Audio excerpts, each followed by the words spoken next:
you are sort of like a visionary. You are that person that is studying and learning and looking at entrepreneurship. What do you see right now is probably the things that we should be focused on? Do you think there's a challenge that we should be aware of today, and maybe something that's coming soon that we need to be aware of, that we need to be focused on? Sure. There is something, and it's all over the place, and we hear it every day, and that's this artificial intelligence AI thing. The media has made us afraid of it. Imagine we lived 10,000 years ago when somebody discovered fire.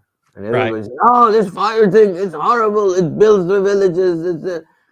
But if we didn't have fire, you and I, that steak place wouldn't exist. That we would be, cutting cutting through cows or whatever, or we wouldn't have a lot of things that we have now. Or, when we discovered knife and we figured, hey, we could cut things, we wouldn't have knife. We wouldn't have a lot of stuff that we don't have. If we are at an inflection point in humanity, in my opinion. This is, I mean, when I say the beginning, I'm saying, 50, 100 years beginning of a different kind of an evolution, which is a mental evolution. We have physically evolved over these years. The fact that I can have a computer do a lot of the mundane things, the things that I didn't like to do, provides me with the freedom to think, to create.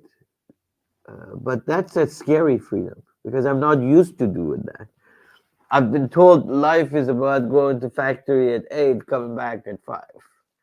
I've been told that this is this, and that's the way we make a living. We're not used to looking at the world that is different, where work is different, where life is different, where our role as human beings are different. We're not looking at that, and we're not doing that because we are addicted to the sameness of our life.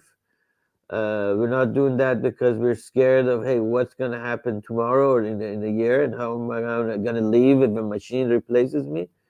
We're not doing that because a lot of the big players and the machinery is has a stake in us not doing that. Right. So there's multiple factors, but the key is this: this train has left the station. There is by next 5 years, and these numbers are growing every day. Last numbers that I saw, the economic impact of AI every year, this is every year, is about $15 trillion Wow. by 2030. 23. Okay. By the next year, it's about 7 trillion. Okay, now $15 trillion. That's in 4 years, in 5 years, in 6 years, right? 15 trillion. I want to put that in context for you. That's almost the size of the economy of China. That is 1.5 billion people working Mm. for a year, 3 times the size of India. That is about 20 times the size of Canada. That is humongous. That train has left the station.